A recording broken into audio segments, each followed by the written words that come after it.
Bonjour à tous et bienvenue dans ce nouveau format sur ma chaîne YouTube Investir en Startup. Aujourd'hui, j'ai le grand plaisir de recevoir deux personnes qui sont très expérimentées, comme vous allez le voir, en investissement startup depuis plusieurs années. Je reçois aujourd'hui Vanessa et Olivier. Salut Vanessa. Salut Corentin. Salut Olivier. Salut Corentin.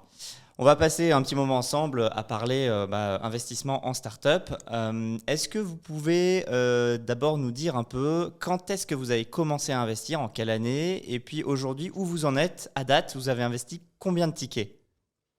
Donc je commence. Vas-y. Alors moi j'ai commencé à investir en 2013 de façon très opportuniste parce que j'étais pas du tout dans l'écosystème start-up. Et là, aujourd'hui, je dois avoir une quarantaine de participations maintenant. Une quarantaine de participations en une petite dizaine d'années. Voilà, en une petite dizaine d'années, sachant que ça s'est pas mal accéléré ces 4 dernières années. Au tout début, c'était vraiment opportuniste, des copains qui créent des startups et on a envie de les suivre et de les soutenir, donc plutôt de la love money. Et puis, depuis plusieurs années, ça s'est largement professionnalisé. Tu faisais quoi à l'époque, toi, quand tu as commencé? Alors, je travaillais dans un cabinet de conseil et d'audit. Et j'étais associée là-bas. Donc, c'est à ce moment-là que j'ai commencé. Notamment. T'avais quel âge? Alors, quand j'ai commencé... Ouais. Quand j'ai commencé à investir, j'avais 27 ans, quelque chose comme ça. Ok, donc quand même assez jeune. Ouais. Ok. Toi, Olivier? Moi, je suis entrepreneur depuis que j'ai 20 ans. Je suis un passionné de création d'entreprise. Et donc, quand j'ai vendu mon agence de marketing digital en 2015, assez naturellement, j'ai commencé à faire de l'investissement que j'appelais pas forcément start-up, d'ailleurs juste de l'investissement en société autour de moi qui avait des besoins en cash et puis que je pouvais accompagner avec surtout plaisir. Et puis donc ça c'était en 2016 que j'ai commencé, donc ça fait 7 ans. Et puis aujourd'hui j'ai 25 participations au total. 25 participations, ok. Sur ces 25 et sur ces 40, combien sont mortes? Alors, il y en a une qui est morte et c'était assez foudroyant, donc c'est assez dur aussi en termes de remise en cause. Ça veut dire en quelques mois, elle est partie au tapis? En moins d'un an, alors qu'il y avait une super table de capitalisation. Donc là, je m'étais un peu laissé porter et d'ailleurs, ça apprend énormément de choses. Ça veut dire que tu avais vu des investisseurs très prestigieux autour de la table et tu t'étais dit waouh, j'y vais, c'est ça? Voilà, exactement. Okay. On voit des beaux noms, on se dit bon, ça veut dire que le deal est bon et en fait, finalement, ça s'est pas passé comme prévu. T'as fait ça, toi, Olivier? Des trucs comme ça? Moi, j'en ai beaucoup plus qui sont mortes. Alors, elles sont pas comprises dans les 25 dont je parlais, qui sont actives bien sûr, mais donc au total, j'ai dû investir dans une 35 sociétés. Et je pense qu'au total, il doit y en avoir une petite dizaine qui sont mortes. Mais ce qu'il faut dire aussi, c'est pas pour m'excuser ou pour me justifier, mais ce qui est vrai, c'est que j'investis très très tôt. Donc je suis capable d'investir quasiment au nominal. Donc effectivement, explique, nominal, ça veut dire quoi? Oui, nominal, c'est-à-dire au prix initial des actions, donc c'est-à-dire au moment où la société se crée, donc en quasi fondateur. Au tout début, tu peux être associé fondateur dans des boîtes. Je peux même être dans certains cas, je suis dans les statuts carrément. Okay. Donc j'ai un titre d'investisseur, donc pas d'opérationnel dans la société, mais en revanche c'est effectivement très tôt. Il y a pas plus tôt. T'aimes bien faire ça parce que t'aimes bien vraiment faire partie de l'aventure au sens concret et opérationnel du terme ou? Alors, la première raison, c'est qu'effectivement, c'est la création d'entreprise. C'est vraiment de l'entrepreneuriat plus que de l'investissement et ça me plaît beaucoup. La deuxième raison, il faut quand même être clair, c'est que c'est des bonnes affaires aussi à faire. C'est-à-dire que là, les actions sont pas chères. Ouais. Elles sont très risquées. C'est très risqué, évidemment, mais c'est pas cher. Donc, c'est aussi pour cette raison-là. Ok. Toi, Vanessa? Moi, alors, pas aussitôt, sauf quand c'est plutôt un rôle d'advisor. Quand il y a un rôle d'advisor et qu'on est au tout début, et je l'ai fait pour 2 sociétés. Là, dans ce cas-là, on peut prendre une participation effectivement à la valeur nominale. Alors, ce qui est bien, c'est quand finalement, si jamais ça se plante ou que ça va pas bien, finalement, on perd pas grand-chose, si ce n'est le temps qu'on a investi. Ouais. Donc moi, j'ai fait ça, sinon, plutôt seed, en fait. Donc seed, en fait, je commence à regarder dès qu'il y a à peu près 10 000 euros de chiffre d'affaires mensuel avec une certaine vélocité. Donc, je vais regarder s'il y a, je sais pas, 10% de croissance sur le mois. Et dans ce cas-là, je vais commencer à investir. Ok. Vous investissez quel montant moyen ou quelle fourchette moyenne à chaque fois à peu près? Très variable. Moi, ça va de 15 000 euros à 200 000. Donc, c'est très variable. Ouais, moi aussi, en fait, ça dépend quand c'est hyper tôt et que c'est plutôt un pari. Effectivement, ça peut être du 10 000 15 000 euros. Et je vais sinon jusqu'à 50 000 euros. Après, ça dépend aussi quand je crée des club deals ou quand j'y vais en direct. Quand je crée des club deals, souvent, je vais mettre 50 000 euros. Et sinon, voilà, la moyenne, elle va être plutôt autour de 20 à 30 000 aussi. Mais je pense qu'il faut tout de suite faire la distinction quand même, me semble-t-il, entre des sociétés dans lesquelles tu investis au début une fois et des sociétés que tu vois grandir et qui ont du succès, tu sais bien, t'en as vu beaucoup, qui ont du succès et sur lesquels tu réinvestis. Yes. Et donc effectivement, tu vois ton ticket global augmenter. Moi par exemple, une société dans laquelle j'ai investi au total 200 000 euros, mais je l'ai fait en plusieurs fois.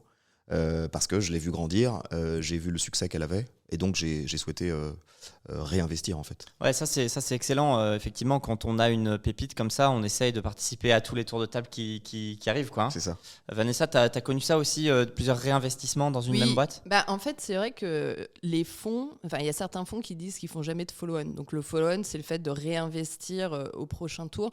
Et moi, je trouve qu'en fait, en tant qu'investisseur privé, quand on voit la société, quand on a des reportings tous les mois, qu'on a une relation de confiance avec l'entrepreneur et qu'il y a une possibilité de réinvestir, il faut réinvestir. Effectivement, et après, il y a des indicateurs financiers qui vont être moins bons, le TRI, le multiple, tout ça, parce que quand on réinvestit à des valeurs qui sont plus hautes. C'est quand même dommage, une fois qu'on a tous les éléments, de pas suivre. Donc moi aussi, je réinvestis, évidemment, quand les sociétés sont bien, quoi. Faut dire la vérité, quand on investit en start-up, on investit un peu à l'aveugle. On investit sur des gens. Ces gens-là vous présentent un pitch de manière assez commerciale, c'est normal, ils font leur bons vendeurs de saucisses comme disent certains. C'est ça. Ils sont bons vendeurs, on investit sur quelques rendez-vous, après on a une négociation du pacte, qui est du pacte d'associés, qui peut être effectivement un excellent moyen de voir comment se comporte la personne au-delà du rendez-vous commercial. Bon, mais jusqu'ici on n'a rien vu, hein. C'est comme se marier avec quelqu'un qu'on a à peine embrassé. C'est vraiment investir à l'aveugle et donc c'est bien normal si quelques mois après on se rend compte qu'on a fait un très bon investissement. De voir qu'effectivement, c'est bien normal de surpondérer vu la manière dont on avait investi avant. Et justement, sur cette question de je les connais pas bien, etc., vous faites des visios ou vous les rencontrez toujours en physique? Vous les rencontrez plusieurs fois? Comment ça se passe, vous, quand vous investissez? Est-ce que vous avez des règles un peu comme ça? Moi, ma règle, c'est que l'homme est un animal social, qu'on a besoin de toucher les gens et que j'irai pas, en tout cas moi personnellement, j'irai pas mettre mon argent avec quelqu'un que j'ai pas rencontré en physique. Ok, hyper intéressant ça, parce que depuis le Covid, ça a quand même beaucoup changé. Avant le Covid, il n'y avait aucun fonds d'investissement, je pense, qui investissait sans voir physiquement les gens. Aujourd'hui, c'est presque un peu l'inverse, quoi. Toi, Vanessa? Moi, c'est pareil. En fait, il y a le physique. Il y a pas mal de choses parce que c'est vrai qu'au tout début, on investit sur une idée parce qu'il faut qu'elle emballe, mais on investit surtout sur les entrepreneurs. Et comme il y a une asymétrie d'information, parce que là, tu faisais le parallèle avec le mariage, c'est clair que c'est de la séduction, un pitch. Et donc, si on le voit une ou deux fois en call, en fait, on ne se rend pas compte de pas mal de choses. Donc, pour moi, il faut quand même aller vite parce que nous-mêmes, on doit séduire, notamment quand c'est des bons dossiers. Il faut quand même qu'on arrive à avoir une place. Mais il faut quand même être sûr de la personne qu'on a en face de soi. Donc moi, j'investis souvent, oui, je les rencontre physiquement. Et après, j'ai créé un fonds aussi avec plusieurs copains. Et là, on a justement voulu, alors que tout le monde était en call, faire des comités d'investissement où les personnes viennent pitcher physiquement. Okay. Pour qu'il y ait un peu ensuite de l'adrénaline. Parce que même pour eux, en fait, il faut qu'ils s'en souviennent. Parce que c'est vrai que la séduction, c'est aussi des deux côtés. Donc, il faut que ça les marque. Il faut qu'ils fassent la démarche de venir nous voir. Et quand ils pitchent, après, ils ont envie que ça se passe bien. Mais c'est vrai que oui, il faut les rencontrer. Il y a pas mal de choses. Il faut rencontrer aussi les deux fondateurs, voir... les fondateurs pour voir comment ça se passe, le partage de paroles. On se rend compte de pas mal de choses en fait quand on les voit. Et ça vous est arrivé de voir quelqu'un, soit téléphone, visio, etc., plusieurs fois, et de le voir ensuite en vrai et d'avoir du coup de vous rendre compte que finalement vous n'allez pas investir ou à l'inverse il était moyennement attractif en visio et finalement en vrai vous dites waouh c'est génial? Ce qui est vrai c'est que la qualité des pitchs, la qualité de cette séduction varie beaucoup dans le temps. Tu as des gens qui sont fatigués, si c'est la 17e rendez-vous qu'ils ont fait dans la journée, toi tu es le 18e, pour eux ça peut être un peu difficile. Donc il faut quand même laisser la chance aux gens. Après, physique ou pas physique, en tout cas, il faut laisser la chance à l'entrepreneur. On disait tout à l'heure qu'ils pouvaient être très bons, ils peuvent être aussi très mauvais. Et donc moi, j'ai eu le cas d'un ticket, d'un très beau ticket que j'ai mis dans une entreprise de logiciels à Toulouse, pour pas la nommer, et dans lequel j'ai mis 1 an avant d'investir parce que le premier rendez-vous que j'avais fait avait été très, très mauvais. Et donc j'avais dit pas concluant. On me l'avait pourtant recommandé. Mais j'ai dit au garçon, ok, j'ai pas très bien compris et ça m'a pas convaincu, donc j'investirai pas. Et qu'est-ce qui a fait que tu as investi quand même 1 an après ? Alors ça, je trouve ça extraordinaire. Un jour, dans un rendez-vous aussi à Toulouse, mais sur un tout autre sujet. Parce que tu possèdes à peu près la moitié des sociétés de Toulouse, hein, faut le préciser. Une partie de mon cœur était à Toulouse. J'ai un rendez-vous et donc il y a une personne à côté de moi qui a travaillé dans une autre entreprise avec le fondateur avec lequel j'avais parlé. Et une entreprise qui fédère des entreprises à Toulouse, qui s'appelle l'IoT Valley. Et elle me dit, ce garçon, c'est le mec le plus expérimenté et le plus compétent avec lequel j'ai travaillé dans ce secteur-là. Et je me suis dit, j'ai dû louper quelque chose. Je vous jure, je l'ai rappelé. Il a été bien meilleur. Il avait entre-temps avancé, il faut dire les choses. Il avait avancé son produit. Il avait peut-être même, éventuellement même pivoté. Je ne dis pas du tout que c'était grâce ou à cause de moi, mais entre-temps, il avait pivoté. Et depuis, on vit une formidable aventure. Et comment tu as pu rentrer 1 an après ? Parce qu'il y avait un tour de table qui était ouvert ou En fait, ce dont il faut se rendre compte, c'est que le business angel, c'est le métier de business angel et l'investissement en business angel, c'est pas du tout un investissement qui est timé. En fait, on voudrait nous faire croire, et c'est bien normal, le fondateur, il veut nous faire croire que en 2 semaines, ça doit être fait. Et il faut closing le 31 janvier. C'est pas vrai. L'investissement en seed, c'est quelque chose qui prend du temps. De temps en temps, d'abord, tu lèves un petit peu, moins que ce que tu pensais. Ou au contraire, tu lèves 2 fois plus que ce que tu pensais, mais en 2 fois. Donc, tu as levé en janvier, puis l'année suivante, en juin, tu relèves. Et donc, en fait, en tant que business angel, quand tu loupes un tour, c'est pas grave, c'est pas très grave. L'important, c'est d'investir au moment où toi, en tant qu'investisseur, où toi tu le sens, et au moment où la rencontre entre le fondateur et l'investisseur se fait. Ça, c'est intéressant. Ouais. Toi, tu as expérimenté un peu ça, Vanessa, aussi ? En fait, moi, j'ai déjà fait aussi des deals où, au départ, j'avais eu le dossier, ça m'a pas forcément enthousiasmé. Et après, en parlant avec d'autres personnes, notamment les clients en fait de la startup, parce que ça, pour moi, c'est le fondamental. En fait, si le client dit le produit est super et j'adore et il est ambassadeur, c'est vrai que ça m'avait redonné envie de recontacter les personnes. Et là où je te rejoins, Olivier, c'est que de toute façon, il est toujours temps d'investir. Donc c'est pour ça qu'il ne faut pas avoir le FOMO. Et c'est sûr qu'il faut se laisser le temps, en fait. Moi, j'aime bien échanger pendant pas mal de temps, voir ce qu'ils racontent, voir comment ils délivrent ce qu'ils ont raconté. C'est pour ça que j'essaye de timer les choses en disant du coup, fin du mois, qu'est-ce que tu vas faire, qu'est-ce qui est dans le pipe, et d'essayer de voir la manière dont ils délivrent. Donc ça, oui, de toute façon, faut pas. Au tout début, d'ailleurs, moi, je décidais rapidement parce que justement, quand on ne sait pas, on se dit il faut se décider tout de suite, c'est important. Le closing est dans 2 semaines. En réalité, il y a 1000 choses qui font que. La vision d'insider, comme tu dis, là, elle est hyper intéressante. Nous, ce qu'on aime bien faire chez Super Capital, et même nous à titre perso, c'est d'appeler un ancien boss du dirigeant. Et quand l'ancien boss du dirigeant te dit c'était l'un de mes meilleurs employés ou c'était une personne exceptionnelle et tout, t'es super rassuré, quoi, parce que c'est une personne qu'il a en fait. Avec qui il a vécu, entre guillemets, sa vie professionnelle pendant X années. Donc, tu as un peu cette vision d'insider, en fait. Ouais, d'ailleurs, pour rebondir sur ce que tu dis, et j'aime bien regarder aussi la table de capitalisation, notamment la partie même Love Money ou Précide. Et je demande toujours à peu près qui a investi. Et souvent, quand il y a des anciens collègues qui ont investi, du coup, des personnes qui connaissent la personne professionnellement, pour moi, c'est un bon indicateur. Donc, je regarde ça aussi. Dans la vie, on n'a que sa réputation. Et ça vaut aussi pour l'investissement en start-up. D'abord, ça vaut aussi pour l'investisseur. C'est-à-dire que lorsque le fondateur choisit l'investisseur, il peut aussi le choisir en fonction de la réputation de l'investisseur. Oui, clairement. On a vu des cas sur le marché ces derniers temps où il n'y avait pas que des choses positives sur les investisseurs du marché.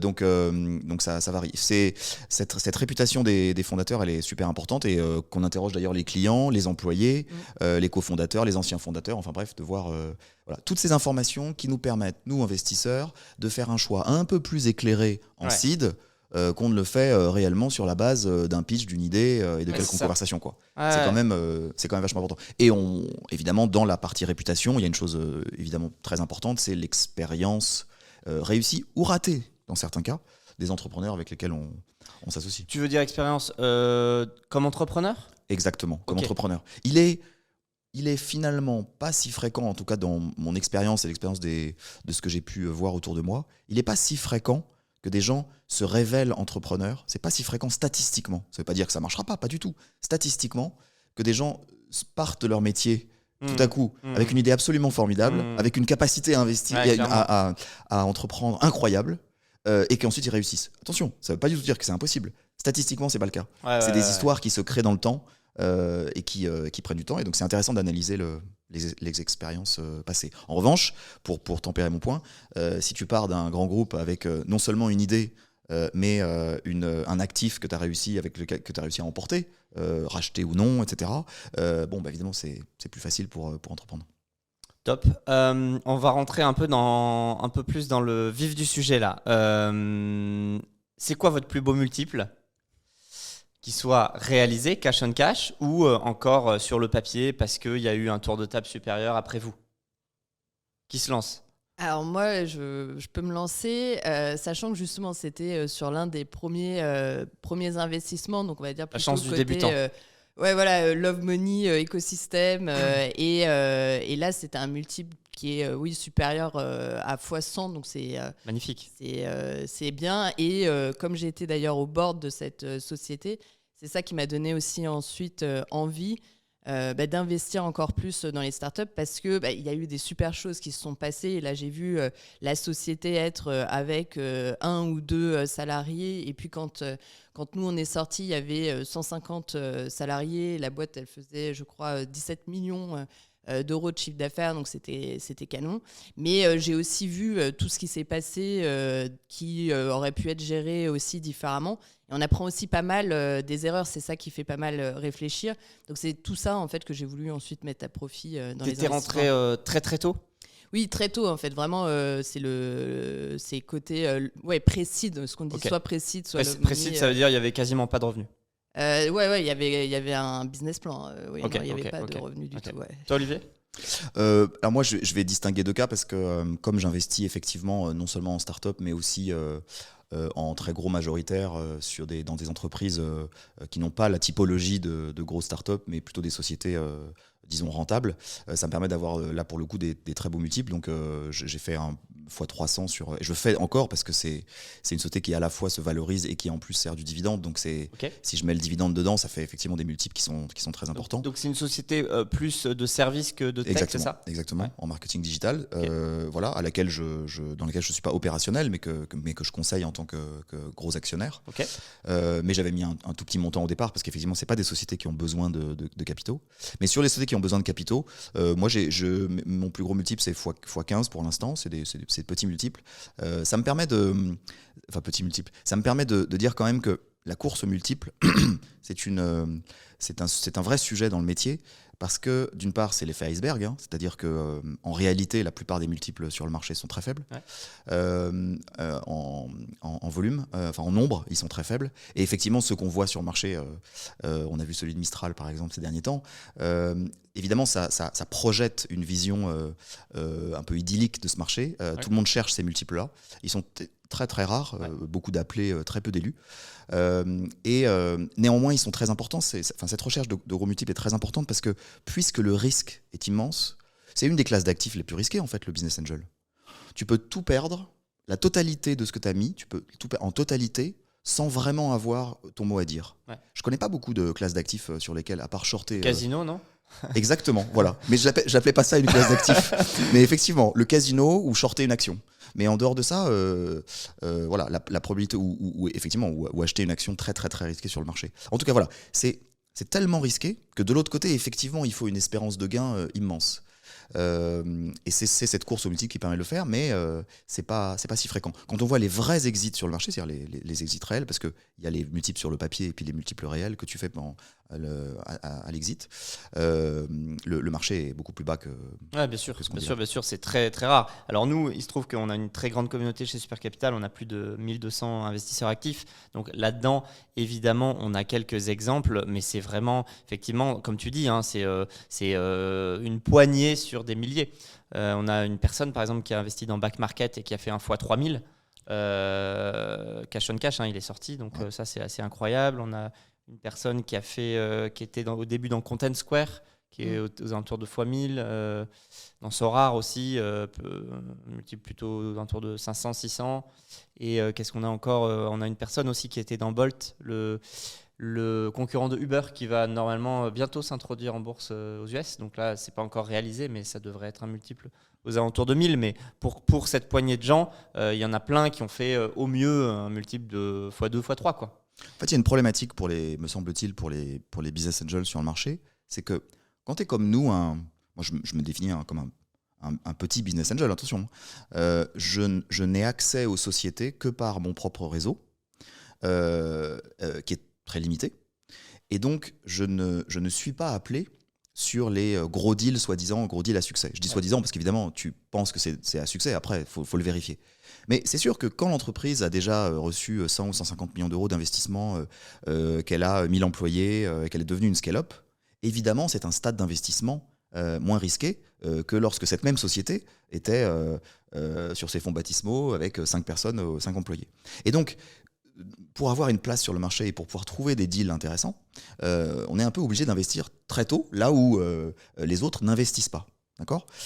Et donc, comparer les multiples qu'on a nous avec ceux qui viennent après, c'est pas tout à fait pareil. C'est pas le même. Moi, je dis que je fais pas le même métier que les fonds. Hein. D'ailleurs, eux disent pareil. Ouais, non, mais moi, c'est là-dessus, c'est important parce que il y a pas mal d'investisseurs, business angels, justement, qui veulent faire des gros multiples. Sauf que pour moi, c'est dangereux d'aller le chercher parce qu'on prend des risques inconsidérés. Parce que le gros multiple, effectivement, il faut investir tôt. Et après, il ne faut pas se mentir. Alors, sauf quand on commence à être bien connecté à l'écosystème et à recevoir les deals de première main ou avoir les bonnes connexions avec les fonds et donc réussir à avoir les meilleurs dossiers. C'est sûr que quand on est business angel, en fait, on reçoit les dossiers qui n'ont pas été investis par les fonds et qui n'ont pas été investis par pas mal d'autres strates avant d'arriver chez soi. Donc en fait, généralement, on n'est pas sur le tier 1 des dossiers. Ouais. Je parle de business angel occasionnel. Ce que tu veux dire, c'est qu'il y a certains deals précides qui sont très chauds sur le marché et qui sont préemptés par des fonds. Théoriquement, t'en as quand même pas mal et c'est un peu le but. Donc après, du coup, investir sur une idée qui est très futuriste en espérant que ça fera x100 ou x300, je pense que ça peut être très déceptif.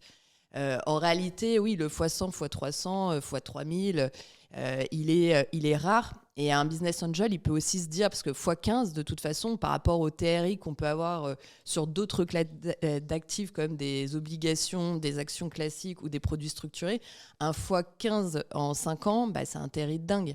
Donc c'est déjà pas mal. Et en fait, moi, il y en a beaucoup qui veulent devenir millionnaires grâce à ça. En fait, ils risquent juste de tout perdre parce que même ce que toi, tu fais avec Super Capital, pourquoi tu le fais comme ça ? Parce que tu vas investir, tu vas mettre 100 tickets. Et c'est que là, statistiquement, parce que c'est juste de la stat à ces niveaux-là, c'est que tu peux pas perdre 100 fois. Enfin, tu vois, mais c'est pas possible en fait, statistiquement. Spray and pray. Ouais, voilà, c'est exactement ça. Donc c'est dans ce cas-là qu'en fait on peut espérer avoir un x100 et puis en plus ensuite le TRI global du portefeuille il fera pas x100 et il sera atténué. Donc en fait, en tout cas, quand on est un BA et qu'on veut juste avoir une quinzaine de participations, il faut savoir que la démarche est très très très bullish si on veut investir à chaque fois dans des choses où on espère faire un x100. Bien sûr, dit x100 dit x0. C'est pour ça que des véhicules comme Super Capital existent d'ailleurs, c'est pour nous permettre à nous, business angels, de diversifier et d'avoir... C'est ça qui est intéressant. Oui, et d'avoir accès en fait à des deals.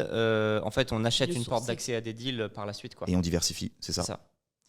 Est-ce que donc toi, Olivier, tu as déjà répondu un peu à la question. Est-ce que vous investissez dans des deals que tech ou aussi non tech ? Donc là, tu nous as dit, mais tu peux peut-être un peu plus préciser comment tu... Là, par exemple, en ce moment, j'investis dans une boîte qui monte des sandwichs faits à la main, sandwichs jambon beurre qui sont faits devant toi. Donc voilà, oui, j'ai des investissements non-tech, notamment notamment alimentaires.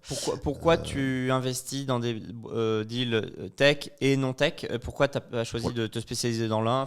Alors, d'une part, parce que en fait, en réalité, en tant qu'investisseur, je ne me spécialise pas particulièrement. Ce que j'aime bien, c'est écouter les opportunités du marché. Je fais des deals opportunistes, notamment en fonction des gens qui me les amènent. Quand des gens sont de qualité, quand on parlait tout à l'heure de réputation, quand les gens sont de qualité, leur projet a priori m'intéresse.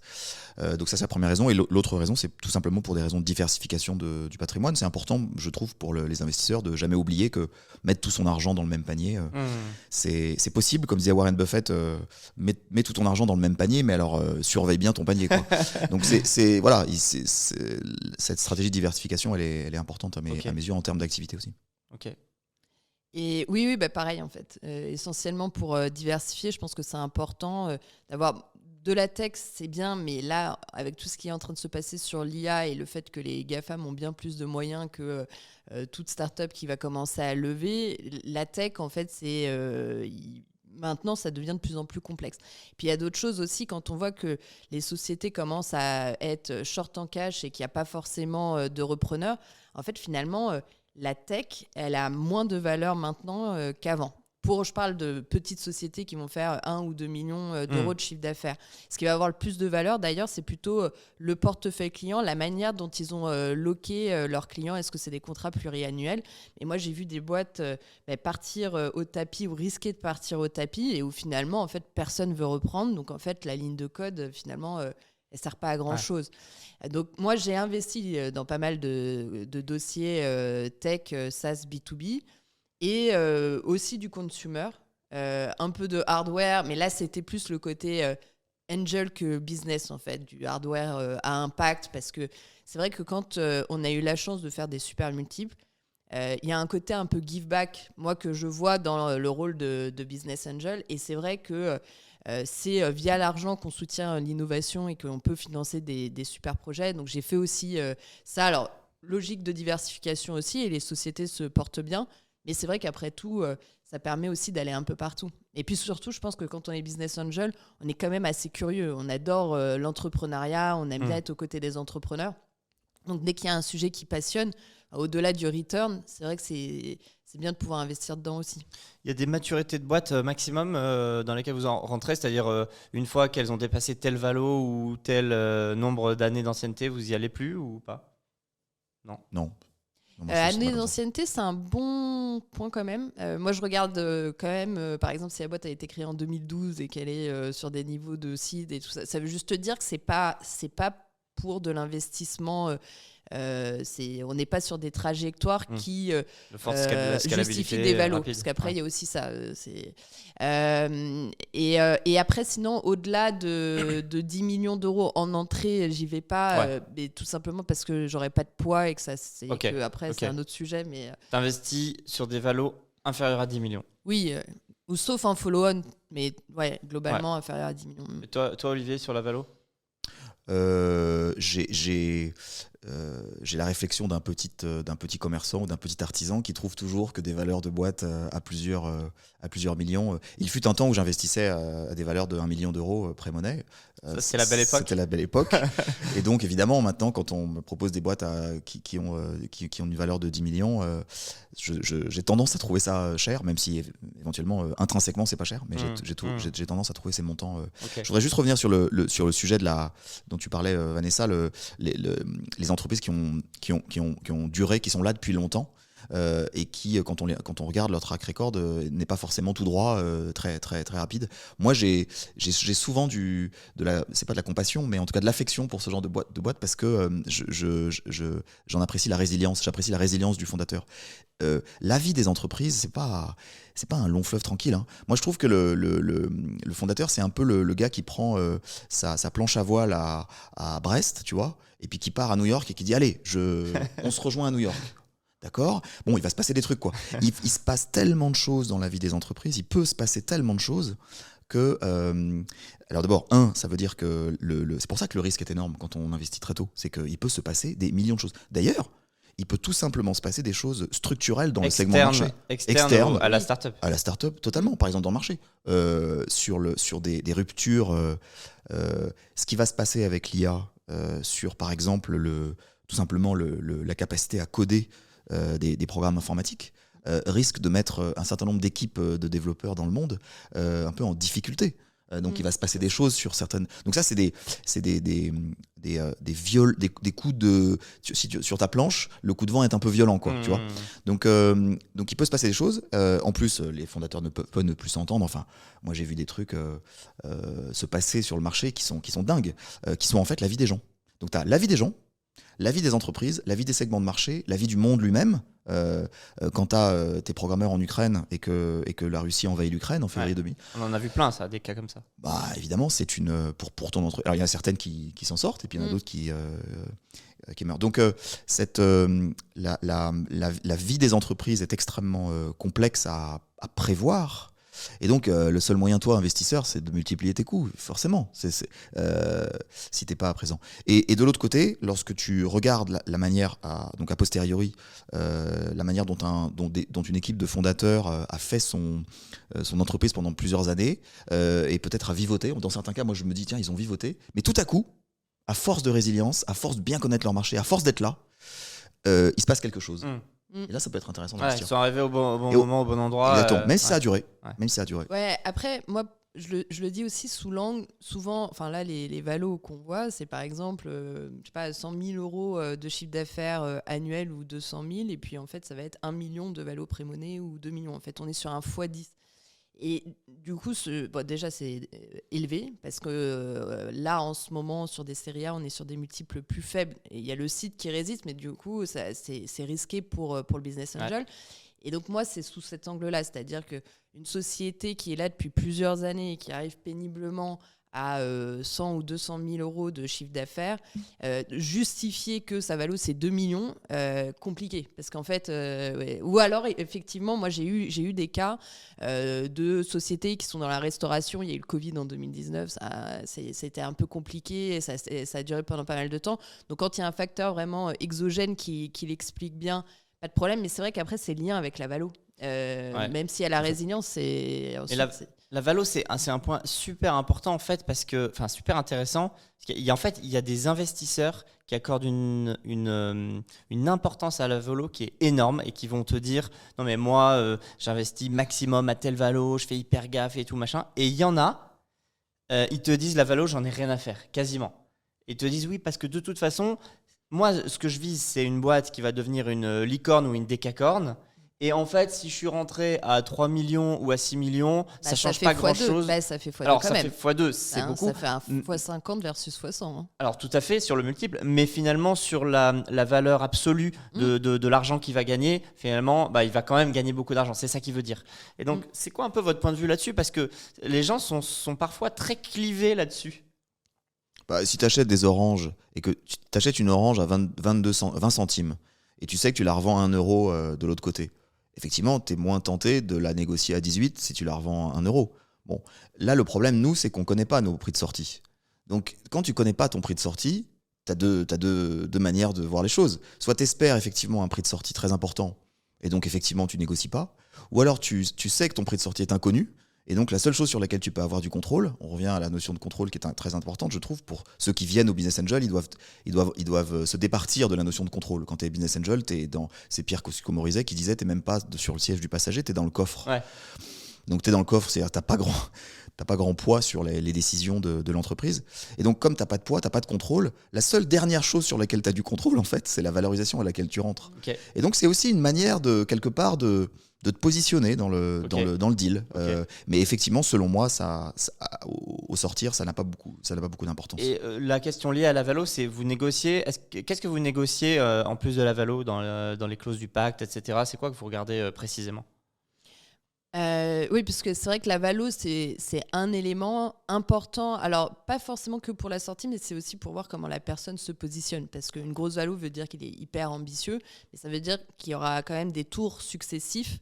Et c'est pas le meilleur deal souvent pour les business angels, parce qu'ils vont se faire diluer plusieurs fois. Après, ils vont être parqués à un autre endroit, effectivement, dans le coffre ou dans la remorque. Donc, il y a aussi ces sujets-là qui vont avec des grosses valos et qu'il faut appréhender. Et après, alors moi, dans les pactes, je vais négocier toutes les clauses liées à la sortie. C'est être bien sûr qu'on a son mot à dire en cas d'une sortie. Ça, encore une fois, on ne peut pas le faire quand on met quand on représente moins de 1%, mais quand on représente 10 à 15% de la participation, donc soit parce qu'on a mis soi-même quand on a les moyens, mais là, moi, dans mon cas, c'est plus quand je fédère des club deals. Là, on est légitime quand même pour dire qu'on a aussi son mot à dire. Donc ça, c'est intéressant. L'idée, évidemment, c'est pas de bloquer. Hein. Moi, j'investis avant tout parce que j'adore les entrepreneurs et les aventures entrepreneuriales. Mais quand on a une chaise et quand on a la voix à la table, on arrive à empêcher en tout cas certaines choses ou à faire valoir ses arguments. Donc toutes les clauses liées à la sortie, à l'information aussi. Parce que moi je trouve dans mon portefeuille, les sociétés qui fonctionnent le plus, le mieux sont celles qui communiquent régulièrement avec leurs actionnaires. Mais régulièrement, c'est un mail de 10 lignes et demie. Tu crois pas qu'elles communiquent régulièrement parce qu'elles vont bien ? En tout cas, continuent à aller bien, tu vois. Donc, il y en a plein qui disent ça, mais c'est vrai que parfois, pas de nouvelles, bonnes nouvelles. Mais quand tu communiques régulièrement, en fait, ça te pousse à te dire, OK, qu'est-ce que j'ai fait, qu'est-ce que je vais leur dire. Sachant qu'en plus, les investisseurs, la plupart du temps, alors, ils répondent même pas, c'est pas sympa, ils pourraient dire au moins merci pour le mail, c'est cool, mais ils vont rien faire. En revanche, tu rappelles en tant qu'entrepreneur, tu te rappelles au bon souvenir de l'investisseur. Ce qui fait qu'il peut voir le mail et à un moment donné, il y a peut-être un truc sur lequel il pourra aider. Ouais. Donc c'est bien et c'est facile. Mais comme tu dis, tu te rappelles, c'est exactement ça, tu te rappelles au bon souvenir. Parce que bon, nous, chez Super Capital, on a quasiment 200 boîtes en portefeuille. Clairement, il y en a, je me souviens à peu près de ce qu'ils font, qui y sont. Mais franchement, si ça fait 6 mois qu'il ne m'a pas envoyé de reporting... j'ai quasiment oublié la personne, quoi. C'est pour ça. En fait, les entrepreneurs, parfois, ont peur de ça. Parce qu'ils se disent, on va avoir des actionnaires, comment ça va se passer ? Est-ce qu'ils vont être pénibles, pas pénibles ? En fait, en réalité, l'actionnaire, il y a un momentum au moment où il prend la décision d'investir, où il fait le virement, où il va rentrer l'IBAN et il fait le virement. Et après, honnêtement, chacun retourne à ses activités normales. Donc, en fait... S'il n'y a pas de nouvelles, on ne s'en souvient plus. Donc, il n'y a pas grand-chose, en tout cas d'un point de vue entrepreneur, à risquer de ne pas communiquer régulièrement. Et c'est vrai que quand on voit les asks et quand on voit les intros, après tout, c'est bien. Et encore une fois, en plus, les investisseurs, comme c'est souvent des personnes physiques, ils soutiennent que des équipes qui gagnent. Donc, c'est vrai que quand ça va bien dans les reportings, mine de rien, l'investisseur va se transformer en ambassadeur. Je ne dis pas que c'est ça qui va faire la réussite de la société, mais... S'il y a 1 ou 2 intros qui peuvent se faire, c'est toujours ça de pied. La négociation des clauses, il y a plusieurs choses importantes, je trouve. La négociation des clauses du pacte, c'est un moment important de discussion entre l'entrepreneur et les investisseurs. C'est le premier moment, en fait, d'éventuels premiers désaccords. C'est là où on voit la réalité de la manière dont on va travailler ensemble. Moi, je vois mon métier de business angel, je fais ce métier. Mon métier de business angel, c'est d'accompagner les entreprises. Alors certes, en non opérationnel, mais c'est de les accompagner au fil du temps. C'est bien de voir un premier moment de discussion franche sur des sujets importants, long terme, etc., sur lesquels il y a éventuellement des avocats. Alors, il y a plein de choses qui viennent en ligne de compte. On voit tout de suite la manière dont le fondateur laisse sa place à l'avocat ou pas. Moi, j'ai vu des négos. D'ailleurs, ça s'est mal passé après, j'ai même pas investi. J'ai vu des négos dans lesquels le fondateur laissait l'avocat tout seul négocier les clauses du pacte. Ça, évidemment, c'est une erreur. À ces stades d'investissement, attention, en seed, beaucoup plus tard, 10 ans plus tard, c'est autre chose. Donc, la première chose, c'est un moment important. La deuxième chose, c'est qu'on parlait tout à l'heure d'asymétrie de l'information entre l'information qu'a l'investisseur et l'information qu'a l'entrepreneur. Il y a aussi une asymétrie de pouvoir.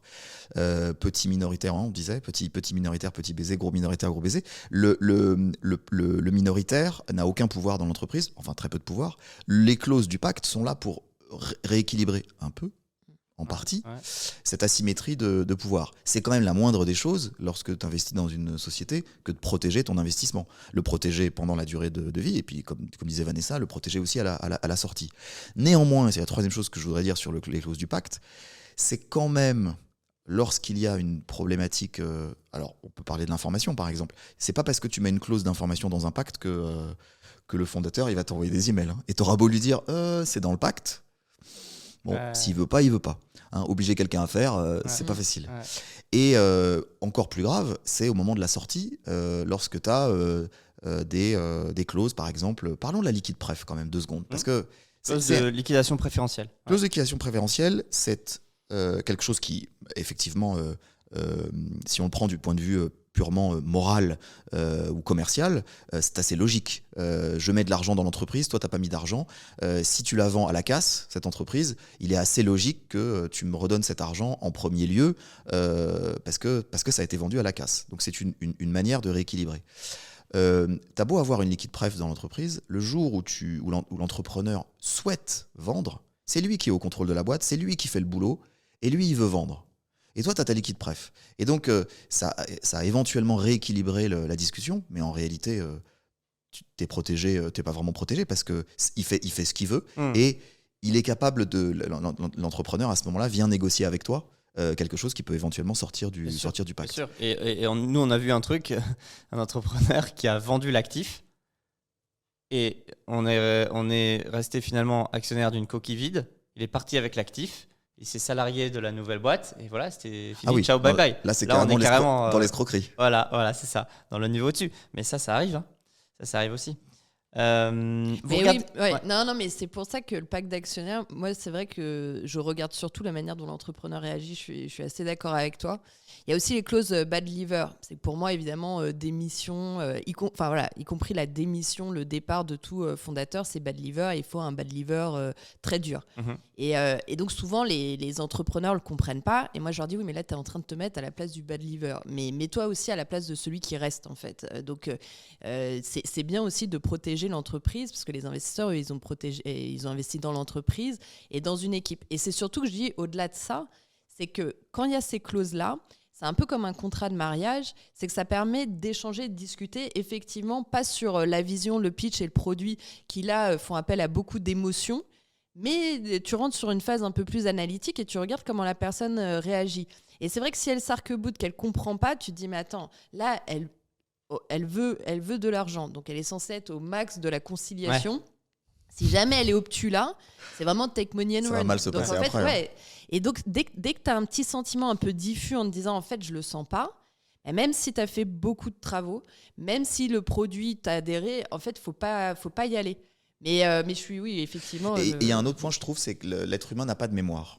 Et donc, ce qui se passe, c'est qu'au moment du pitch, au moment où effectivement l'entrepreneur a besoin d'argent, et à ce moment-là, il se dit des choses qui doivent être écrites pour que 4 ou 5 ans après, lorsque l'entreprise, par hasard, va très bien, pas par hasard, pardon, c'est avec le travail de l'entrepreneur, elle va très bien, et on a tendance à oublier que 5 ans avant, quelqu'un avait pris un risque sur son propre argent, avec très peu d'informations, et ce jour-là, la situation était très différente. Et si tu écris, et c'est ce qu'il y a dans le pacte, si tu écris dans le pacte un certain nombre de choses, qui ne sont pas forcément d'ailleurs des clauses très particulières, juste de les écrire, de dire voilà ce que nous avions décidé à ce moment-là, ça te permet de revenir sur quelque chose de précis. Sans ça, l'entrepreneur, et ça m'est arrivé, l'entrepreneur te dit ah non, moi j'avais jamais dit ça. Et bien sûr que tu m'as... Et donc, le fait d'avoir écrit des choses à ce moment-là permet d'avoir une mémoire de ce qui se passait et de revenir à des relations plus équilibrées. Sinon, effectivement, l'entrepreneur, et je le comprends, a tendance à dire tu vois, maintenant ça marche. Donc ton investissement, c'est même plutôt moi il faudrait me jeter des fleurs. Oui, mais il faut jeter des fleurs aussi à l'investisseur d'avoir pris le risque au départ, parce qu'à ce moment-là, lui, il n'avait pas toute l'information. On pourrait faire comme Justin TV à l'époque, se filmer en permanence, quoi, pour enregistrer tout ce qu'il dit. Exactement, pour être sûr. Regardez, à ce moment-là, j'avais pris un risque. Ok. Vous regardez plus l'équipe ou plus les chiffres dans une boîte? Parce que là, il y a vraiment deux camps. Alors, c'est très à la mode de dire je regarde que l'équipe. Mais quand tu parles à des... Moi, j'ai parlé notamment à des grands industriels, des grands entrepreneurs qui ont bâti vraiment des énormes boîtes, quoi, pas du tout dans la tech. Et c'est marrant parce que j'ai eu vraiment les deux sons de cloche entre des gens qui m'ont dit moi, je regarde que les chiffres, que le BP. L'équipe, j'en ai rien à faire. Et notamment, ça rejoint d'ailleurs la vision de Warren Buffett, qui lui investit sur des boîtes beaucoup plus late, qui n'ont rien à voir. Mais il dit, j'investis dans des boîtes qui peuvent être dirigées par des singes, parce qu'un jour, ça sera le cas. Donc ça, c'est assez marrant. Mais évidemment, nous, dans notre monde de l'early stage, on a tendance à dire l'inverse. C'est-à-dire, regarde que l'équipe, les chiffres, on s'en fout. C'est quoi votre vision là-dessus? Vous connaissez beaucoup de startups qui ont accompli le BP qu'ils avaient présenté au moment de l'investissement? Non. Moi, j'en connais pas. Donc, il faut regarder les chiffres, évidemment, parce que ça permet d'avoir déjà une une idée de la manière en tout cas de l'idée de la valeur de l'actif au moment où on investit. C'est sûr qu'une entreprise qui fait 10 000 euros de chiffre d'affaires a un actif plus important qu'une entreprise qui fait 1 000 euros de chiffre d'affaires au même moment, c'est évident. Mais ça ne représente pas beaucoup de choses par rapport à la suite, donc à la capacité notamment à faire des chiffres. En revanche, pour revenir au sujet de tout à l'heure, effectivement, si l'entrepreneur n'est pas capable de présenter des chiffres cohérents et un business plan cohérent à ce moment-là, c'est mal barré pour la suite. Ouais, je suis assez d'accord. Moi, on va dire, c'est toujours le sujet et un peu les chiffres, parce que comment tu reçois le dossier. Toi, tu es quand même une personne de chiffres à la base. Oui. Mais c'est vrai que tu reçois le dossier avec un mail, souvent. Et dans le mail, tu n'as pas le CV des fondateurs à ce stade. Donc, c'est vrai que ce qui va t'attirer dans un premier temps, ça va être le sujet. Éventuellement, les chiffres, c'est ça, en fait, qui va te donner envie de dire, écoutez... Ok, l'étincelle. Ouais, voilà, rencontrons-nous. Okay. Et après, il y a un autre truc, moi, que je pondère vachement, c'est la source. Tu vois, est-ce que c'est un mail qui a été envoyé parce qu'il a été envoyé à 1500 BA et qu'il y a juste écrit bonjour Vanessa, mais qu'après, évidemment, le mail a été envoyé de façon automatique. Ou est-ce que c'est des entrepreneurs que j'ai financés qui me transmettent un dossier qui n'est même pas encore enlevé? Ça, j'aime bien. Ça, c'est génial. Parce que ça, c'est cool. En plus, le deck, justement, en fait, il y a la fraîcheur des premiers pitchs, donc c'est assez sympa. Ou des investisseurs, des fonds super capital, on le fait aussi pas mal. Ça, c'est intéressant. Ça, je vais aussi pondérer assez largement. Ça, c'est ça qui va me donner déjà envie de rencontrer la personne. En revanche, évidemment, moi, j'investis que pour l'équipe. Parce que c'est ce que j'ai constaté, c'est qu'un bon entrepreneur, c'est un entrepreneur qui va trouver les bonnes solutions à tous les problèmes qu'il aura eu. Et donc, et il ne sait pas encore ce qu'il va avoir. Donc, il y a le monde de l'idée. Le monde de l'idée, c'est le BP. Alors, c'est vrai que ça, moi, je le regarde de façon philosophique. Même. Je vais regarder déjà, est-ce que c'est lui qui l'a créé? Est-ce qu'il a pris un espèce de template un peu bizarre qu'il n'a même pas voulu faire évoluer? Est-ce que c'est un DAF externe? Parce que là, dans ce cas-là, tu peux regarder c'est pas grave. Tu vois, il y a 18 onglets, 128 colonnes. Ça ne sert à rien de le regarder. Mais tu peux regarder philosophiquement un petit peu un BP la chose. De banquier, quoi. Ouais, voilà, exactement.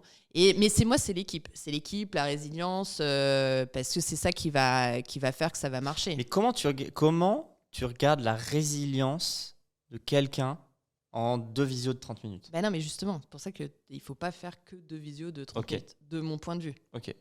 Sauf s'il est méga bien sourcé.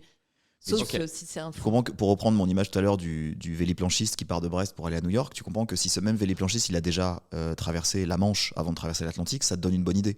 En revanche, si le gars effectivement il a fait que du roller à Paris, c'est plus compliqué de se projeter, quoi. Pour pouvoir se projeter, il faut quelques éléments effectivement d'instinct, nous investisseurs, mais il faut aussi quelques éléments concrets sur son expérience, son expertise ou une recommandation externe. Pour revenir aux chiffres, il y a un chiffre que le marché appelle les unit economics, que moi j'appelle la capacité à faire de l'argent, qui me paraît fondamentale dans les chiffres qu'on annonce. Et je suis désolé de dire que tous les entrepreneurs devraient, et c'est loin d'être le cas, devraient, dès le début, en synthèse, présenter ce qu'on appelle les unique economics de leur métier, et donc moi ce que j'appelle la capacité à faire de l'argent. Encore une fois, le métier, je prends un métier très simple, le métier du jus d'orange. Le métier du jus d'orange, t'achètes tes oranges au Brésil, elles viennent par bateau, elles arrivent au port, elles vont toutes dans les mêmes conteneurs, et ensuite toi, ton camion, Joker, Andros et autres, tu viens avec ton camion et tu viens chercher les oranges qui tombent. Donc c'est le même produit pour tout le monde, et ensuite c'est leur capacité à faire du bon jus d'orange, mais surtout ensuite à le marketer en distribution. C'est cette capacité à faire de l'argent. J'achète des oranges d'un côté et j'en fais du jus d'orange, je le vends à la grande distribution. C'est quelque chose que le fabricant de jus d'orange est capable de te raconter en 45 secondes. C'est sa capacité à faire de l'argent. C'est comme ça qu'il fait son business. Combien d'entrepreneurs sont capables en 30 secondes de vous expliquer comment ils vont faire de l'argent par rapport à leurs concurrents, par rapport à ce qu'ils ont fait jusqu'ici, par rapport à l'argent qu'ils font. C'est pas parce qu'on va passer des années en recherche et développement ou des années à produire un produit qu'on va ensuite vendre à l'unité qu'on n'est pas capable de dire qu'on a des unit economics. Donc il y a cette capacité à acheter une ressource à un prix et de réussir à faire de la plus-value par rapport à ce prix pour le vendre à quelqu'un plus cher que ce qu'on a acheté. Et à l'expliquer. Clairement. Ça me paraît être une première chose. Le deuxième chiffre qu'il faut regarder, c'est la capacité à faire du volume. Parce qu'effectivement, c'est pas parce que tu fais de l'argent sur ton produit que tu vas le vendre 100 000 fois ou 1 million de fois. Il faut que tu aies une solution et que tu puisses la présenter en 30 secondes pour pouvoir acquérir c'est ce qu'on appelle la distribution, mais c'est faire du volume sur tes unit economics. Une fois, Je vous promets qu'une fois que tu as expliqué comment tu fais de l'argent, et ensuite combien de fois tu vas le multiplier, et pourquoi il faut croire à ça, tu as déjà fait un grand pas, je trouve, sur les chiffres. Après, tu peux avoir effectivement un business plan à 128 colonnes, mais moi, je m'y perds. Ouais, je suis d'accord. C'est quoi la typologie de fondateur que vous préférez ? C'est quoi le trait de caractère un peu que vous regardez, que vous aimez ? Alors, c'est un peu compliqué parce que c'est vrai que tu vas souvent à l'instinct, parce qu'on a beaucoup parlé de la symétrie d'information, c'est toujours le cas. Donc, en fait, il faut voir la personne en qui tu vas pouvoir avoir confiance. Donc, justement, la personne qui va être capable d'écouter et de s'écouter aussi. Hein. L'idée, c'est pas non plus de prendre tous les conseils, mais pour trouver les bonnes solutions à tous les problèmes qu'il va avoir. Et moi, en fait, j'essaie d'avoir, notamment pour des jeunes entrepreneurs, il faut réussir à avoir les personnes qui vont avoir le plus grand potentiel. Parce qu'en fait, elles ne savent pas ce qu'elles ne savent pas, elles vont apprendre, ça va être un peu compliqué. Donc en fait, il faut quand même voir la résilience et le potentiel pour progresser rapidement. Ouais. Et après, moi, ce que j'aime aussi, ce que j'ai constaté moi, dans les sociétés dans lesquelles ça va moins bien, c'est que tu as quand même une distinction entre un entrepreneur et ce que tu disais au départ. Un entrepreneur qui a vraiment envie d'être entrepreneur, c'est au plus profond de lui. À l'âge de 10 ans, il vendait déjà ses devoirs ou je sais pas quoi. Enfin voilà, c'est un mec, il a envie d'entreprendre. Ouais. Avec un lifestyle entrepreneur que tu as pas mal sur LinkedIn. Et les gars, parce qu'ils adorent être CEO et founder ou co-founder de quelque chose, ils aiment bien poster, mais c'est énormément d'ego. Ouais. Et en fait, ces gens-là, c'est pas l'entrepreneur qui a ce besoin viscéral, c'est souvent il supporte pas une injustice, il a vu un problème, il veut créer une solution, il est à fond. Donc je regarde pas mal, moi je pose beaucoup de questions et je les écoute beaucoup parler sur justement leur parcours de vie. Très jeune. M'assurer que c'est des vrais entrepreneurs et pas du lifestyle. Quoi. Ok, oui, parce qu'il y a aussi le phénomène des entrepreneurs un peu opportunistes qui viennent sur le marché de l'entrepreneuriat parce qu'ils savent que l'argent est facile à lever en ce moment. Ces gens-là, on les voyait en 2020, 2021, un peu 2022, et là, on les voit plus du tout. Je ne sais pas où ils sont, mais ils sont disparus. Je ne sais pas, j'aimerais bien déterminer un profil de ceux qui vont réussir. Je ne sais pas si vous regardez par exemple Elon Musk, qu'est-ce qu'on peut déduire parce que Elon Musk il y a une partie de sa personnalité qui est évidemment absolument extraordinaire, une autre partie qui est moins facile à évaluer, je dirais, et donc c'est toujours un peu ambivalent et trouver ça, alors a posteriori, toujours super facile à puis faire. surtout tu prends Bill Gates en face, ils ont assez peu de traits en commun. Exactement. Donc c'est effectivement difficile. Moi, j'ai financé en 2016, c'était mon premier investissement. J'ai financé 2 jeunes garçons à l'époque qui avaient une idée complètement folle. C'était de faire un logiciel pour manipuler de la musique, pour faire du DJ, sans toucher les platines. C'est-à-dire de faire uniquement avec les mouvements des mains, avec un téléphone portable. Donc, il posait le téléphone portable sur la table, il mettait les mains au-dessus, comme ça, comme DJ, et puis il pouvait faire rentrer une musique, la lancer, changer le pitch, tout ça avec les mains au-dessus du téléphone. L'un était chef d'orchestre et l'autre était chercheur en sciences cognitives de l'université de Compiègne. Des mecs formidables, très très jeunes, qui n'avaient absolument rien prouvé, et le chef d'orchestre allait devenir le patron de la boîte. Bon. Et donc leur logiciel ne marchait pas, mais pas du tout. Et moi j'ai mis une somme très importante par rapport à mon patrimoine sur ces 2 garçons. Le premier rendez-vous s'était très mal passé, enfin pas très mal passé, mais c'était mon premier rendez-vous de business angel de ma vie et je m'étais permis de dire ce que je pensais, et en fait en sortant de là je me suis dit mais il va jamais me rappeler, puisque ce que je pensais était complètement contraire à ses convictions à lui. Et donc lui évidemment c'est normal, l'entrepreneur il a besoin, c'est tout à fait normal, il a besoin d'exprimer ses convictions. Parce que si l'entrepreneur change d'avis tout de suite, une fois que tu lui as dit quelque chose, c'est vrai que c'est un peu gênant. Ouais. Donc c'est normal que l'entrepreneur affirme ses convictions lorsque tu n'es pas d'accord avec lui, mais de ce débat doit naître éventuellement quelque chose, s'il doit y avoir un investissement. Bref, j'ai fait ce premier investissement avec eux. L'entreprise, il y a eu des hauts, des bas, beaucoup de bas, un peu de hauts. Ils ont immigré à Los Angeles pour pouvoir lancer la boîte aux États-Unis. Et ils ont eu et la boîte est devenue un logiciel permettant de retrouver les mouvements de ses mains dans un casque de réalité virtuelle. Parce que dans un casque de réalité virtuelle, comme c'est une réalité virtuelle qui est projetée devant toi, tu ne vois pas tes mains normalement. Sauf si tu as des gants sur tes mains. Mais pour éviter les gants, leur logiciel a été utilisé par les équipes de Qualcomm pour permettre de voir les mains dans le flux de la caméra. Ça, c'était absolument pas prévu au départ. Et puis finalement, ils ont vendu à Qualcomm. La leçon pour moi de cette histoire, c'est que tu sais très très peu de choses au départ, mais vraiment très très peu de choses, et tu sais même pas comment les gens vont révéler leur potentiel en tant que fondateur et ensuite en tant que dirigeant d'entreprise. Et ce qui est extraordinaire avec ces deux garçons, c'est que ce chef d'orchestre, il est devenu un patron de start-up, et il a vendu sa boîte à Qualcomm, et il a tout fait de A à Z, alors qu'il avait absolument aucune expérience. Alors c'est quoi la leçon ? C'est quoi la leçon ? Est-ce que la leçon, c'est que je suis un mec extraordinaire pour révéler les potentiels ? Peut-être, mais c'est pas du tout la principale raison. La principale raison, c'est que en fait, c'est beaucoup de chance. Ouais, c'est ça. Et puis la réalité virtuelle, à l'époque où tu as investi, ça existait quasiment pas, ou c'était au balbutiement. Et en fait, c'est arrivé sur le marché. Et il se trouve que c'est une technologie qui est devenue indispensable à ça. Et ça, c'est intéressant parce que c'est le genre de boîte où il y a un fort actif technologique. C'est pas un simple SaaS. Alors je dis pas ça pour critiquer, hein. Nous on investit à fond dans le SaaS, hein.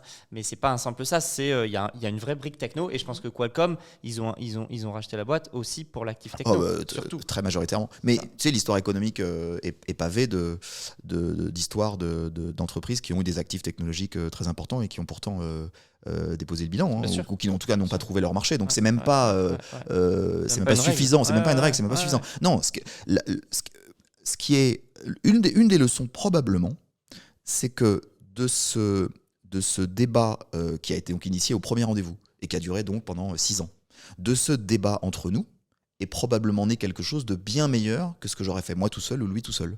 Et donc peut-être que effectivement une des grandes leçons du business angel, c'est que de la capacité du business angel à écouter, parce que dire la messe ça n'intéresse personne, à écouter et à réussir à contribuer alors même qu'il est, comme on disait, dans le coffre ou dans la remorque, c'est-à-dire qu'il ne connaît pas le business en fait. Nombre de discussions, j'ai eu de nombreuses discussions dans des boards par exemple, avec des business angels qui en fait, ou des fonds d'ailleurs, qui sont tellement éloignés du business que tout ce qu'ils disent sur le business a soit déjà été fait par l'entrepreneur, soit a déjà été pensé par l'entrepreneur mais n'a pas été fait parce que c'était une erreur, ou alors est complètement à côté de la plaque. Ouais. Et t'es pas dans le business, quoi. T'es pas dans le business au quotidien. T'as pas rencontré les clients. T'as pas. Donc tu dis oui, tu devrais gravir cette montagne. Et tu dis ben non, en fait, je vais passer à côté. Je vais passer à côté. Ah bah qui a raison ? L'entrepreneur était forcément plus au contact du business. Donc de cet échange, de ce débat où l'investisseur accepte d'écouter et d'essayer de contribuer là où il peut, et aussi l'entrepreneur qui réussit à entendre et à créer ce dialogue ou ce débat. Je pense naissent de belles entreprises. Ok, intéressant. C'est quoi votre plus gros fail en tant qu'investisseur ? Fail, du coup, une société qui alors soit qui est partie au tapis, ou alors où vous aviez une énorme croyance dans cet entrepreneur ou dans cette boîte et finalement ça a fait pchit, ou vraiment une déception, quoi. Oui, non, moi j'en ai une. Ben, c'est pour ça, c'est que j'essaie d'apprendre de cette erreur. C'est que quand il y a un doute, il n'y a pas de doute. Donc, il y a quelque chose de très diffus. Mais c'est vrai que si tu ne le sens pas, c'est pas parce que tu t'es passionné par le produit qu'il faut y aller. Et il y a un autre truc aussi assez paradoxal, c'est que là, j'avais investi avec un club de BA, avec des BA qui sont plutôt en dehors de l'écosystème, plutôt à la retraite. Et ça existe beaucoup. Et en fait, quand tu n'es pas dans l'écosystème, parce que ces personnes-là, quand elles investissent, elles ont eu des super carrières professionnelles. Elles ont eu des super postes à responsabilité, mais dans des grandes entreprises, la plupart du temps. Et donc, les réflexes qu'elles vont avoir, alors les références qu'elles vont avoir, et là, je te rejoins, parfois, ne sont pas du tout adaptées ou plus adaptées. Et puis, en plus, elles n'ont pas le réseau, parce qu'au départ, en seed, ce qu'il faut pour un entrepreneur, c'est recruter la meilleure équipe et avoir des clients et réduire son cycle de vente, grosso modo, c'est le plus important. Et c'est hyper dur de recruter parce que tu n'as pas d'image de marque, et puis tes clients ne te connaissent pas, et puis tu n'as pas de bilan, donc c'est compliqué. Donc, il faut avoir les bons BA. Donc moi, là, j'avais investi comme ça au tout début parce que je ne me sentais pas forcément légitime pour challenger correctement une start-up. Donc, j'avais besoin de voir un peu comment les autres investisseurs fonctionnaient. Et finalement, je me suis un peu endormie. C'est-à-dire, je me suis dit, s'ils y vont... je vais y aller. Moi, bizarrement, instinctivement, j'avais des doutes. Et résultat, l'entrepreneur était difficilement gérable, a pas mal menti. Enfin bon, il y avait des choses... T'aurais dû t'écouter. Oui, voilà. C'est qu'en fait, il faut s'écouter. Ouais. Évidemment qu'il faut faire confiance. Si tu t'écoutes, t'investis jamais, non ? pense pas. Non, parce qu'en fait, souvent, tu sais, tu crois, enfin, tu t'emballes quand même assez rapidement. Hein. C'est pour ça qu'il y a pas mal. Les BA, pourquoi ils en ont autant et pourquoi souvent ils ont des choses très différentes, c'est que tu t'emballes. Quoi, parce qu'on a plein de biais positifs et négatifs. Tu as envie d'y aller. Mais là c'est s'écouter, c'est que la personne maîtrisait pas bien justement sa vision, ses chiffres. Mais c'est vrai que je me disais, bon, si les autres y vont. Et toi, Olivier, tu regardes beaucoup les autres qui vont dans un tour de table et tu te dis, waouh, si eux ils y vont, j'y vais? Alors, non. Non, parce que je me méfie énormément de l'eau qui dort. Dans ma carrière. Non. Quand j'étais à HEC, j'étais DJ au BDE et j'aimais bien être sur scène pendant que les autres faisaient leur truc en bas. J'ai toujours bien aimé, c'est ma personnalité. Je suis pas meilleur qu'un autre, mais je préfère être à côté de la meute. Ok. Donc j'aime pas être dans la meute. Ok. Donc effectivement, je me méfie énormément des. J'ai pas investi dans les trottinettes électriques. Je me méfie beaucoup de cette tendance qu'ont les fonds et certains business angels à aller uniquement vers les sujets qui sont les sujets du moment. Okay.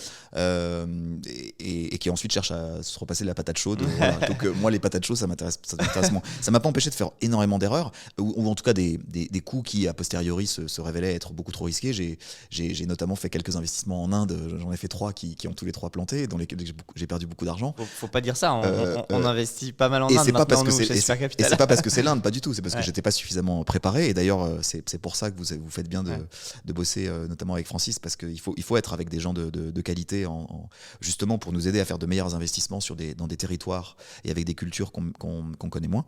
Donc j'ai monté une marque de cosmétiques ayurvédiques en Inde qui s'est complètement plantée. Une entreprise d'import-export sur des accessoires de téléphone portable, pareil, qui s'est complètement plantée. Le problème qu'on a, me semble-t-il, c'est qu'une fois que tu analyses tes fails a posteriori, en tout cas, je me suis rendu compte de ça, les raisons objectives que tu es capable de déceler sur tes fails sont souvent les exactes mêmes raisons qui t'ont permis de réussir là où tu as réussi. C'est-à-dire, par exemple, ce que j'ai fait pour la boîte de cosmétiques ayurvédiques, l'une des raisons pour lesquelles ça a marché, c'est que c'était très ambitieux dans un marché à défricher et dans lequel il fallait agir vite et gros et fort. C'est exactement ce que j'ai fait. On s'est complètement planté. Et de l'autre côté, la boîte dont je parlais, qu'on a vendue à Qualcomm, c'est exactement ce qu'on a fait de l'autre côté. Alors certes sur du logiciel, mais sinon c'est exactement les mêmes recettes. Okay. Et là, ça a réussi. Okay. Et donc, c'est quoi la leçon ? C'est très difficile. Tu peux pas te reprocher d'avoir investi dans une boîte qui a perdu. Parce que si tu te alors, sauf à ce qu'effectivement tu te dises ce jour-là j'ai bien mal jugé, j'ai fait des erreurs de jugement. Mais si tu n'as pas fait des erreurs de jugement, les mêmes raisons qui t'ont poussé à investir là où tu as perdu sont des raisons qui t'ont poussé à investir et tu ne l'aurais pas fait sur les boîtes sur lesquelles tu as eu du succès. Ok, intéressant. C'est quoi votre stratégie d'exit ? Est-ce que vous en avez une ? Est-ce que par exemple vous dites que vous sortez systématiquement en série B ? Quand il y a une série B. Et pouvoir, quand il y a une série B.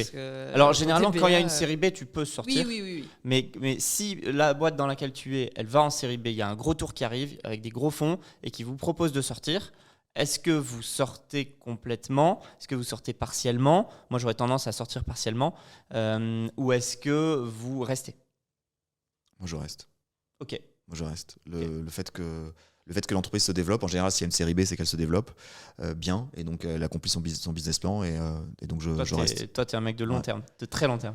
C'est ça. J'aime l'entreprise et l'entreprise, c'est du long terme. Top. Moi, sur une série B, je sors partiellement. Okay. Après, là, tu vois, tu as pris série B en sous-entendant qu'en fait, c'est que des tracks VC. Et tu as aussi des tracks où concrètement tu peux. Et tu n'as pas de série B, c'est plutôt un industriel qui rachète. Et ça, c'est pas mal, souvent pour des investisseurs, parce que alors, les valos sont beaucoup moins élevés qu'une série B sur le papier, c'est clair. Mais au moins, l'argent, il est là et tu sors intégralement. Et souvent, tu es quand même pari passu avec tout le monde sur les conditions du deal. Vous avez déjà fait des sorties en action de l'acquéreur ? Non. Payé en action, non ? Non. Ok. Nous, on a plusieurs personnes dans la communauté Super Capital, dont une personne qui a vendu sa boîte à DocuSign avant qu'elle fasse IPO. Et donc, il a été payé intégralement en action et elle a fait son IPO et ensuite, il est sorti après l'IPO. Et ce qui était un bon deal pour le coup Ouais, pour lui. très bon deal. S'il y a de la liquidité sur les actions après, très bon deal. Ouais. S'il n'y avait pas eu d'IPO, on n'en parlera pas de la même Ouais, manière. ouais, peut-être. c'est sûr. DocuSign étant une boîte américaine, il y a quand même plus de chances qu'ils aillent en bourse, quoi. Sur l'exit, c'est quoi vous, le multiple ultime pour vous? C'est-à-dire, genre, vous l'atteignez, vous arrêtez d'investir.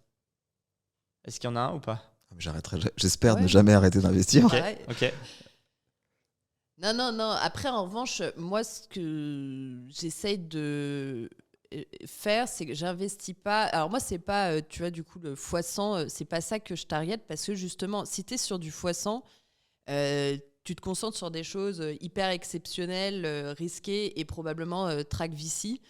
Alors que tu peux avoir pas mal d'autres sorties. Moi, ce que je veux, c'est que mon portefeuille en moyenne fasse x15.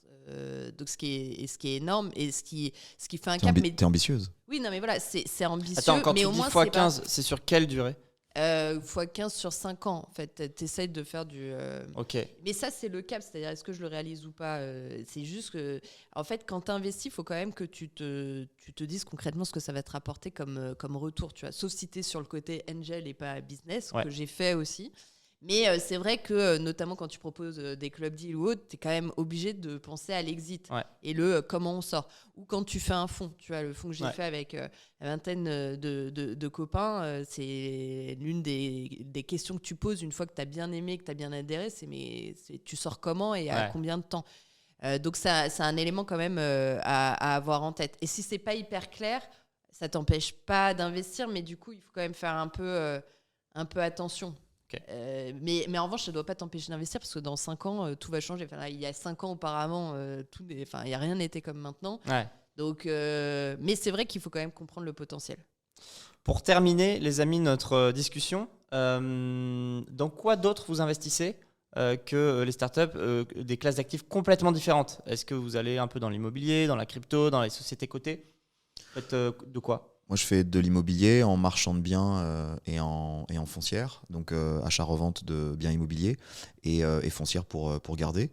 Je fais du prêt aux entreprises parce que les entreprises le financement des entreprises, c'est pas juste de l'investissement en equity, c'est aussi dans certains cas de l'investissement en dette pour pouvoir passer un cap ou pour différentes choses.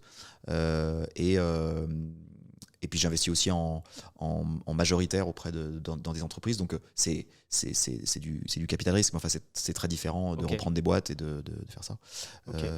Voilà pour moi. Ok. Oui, moi je fais un peu d'immobilier, pas de marchand de biens, mais immobilier, para-hôtellerie. Et je fais après obligations, actions, produits structurés, enfin tous les autres produits un peu plus classiques à côté. Ok. Merci beaucoup pour cette super discussion. J'espère que ça va inspirer certains pour soit se lancer comme business angel, soit continuer cette quête un peu des meilleures sociétés. Et puis j'imagine qu'on peut vous suivre un peu sur les réseaux, sur LinkedIn, etc., sur Twitter peut-être. Et en tout cas, si vous avez aimé ce contenu, abonnez-vous à la chaîne et on va en publier plusieurs autres avec d'autres investisseurs hyper intéressants comme cela. À très bientôt.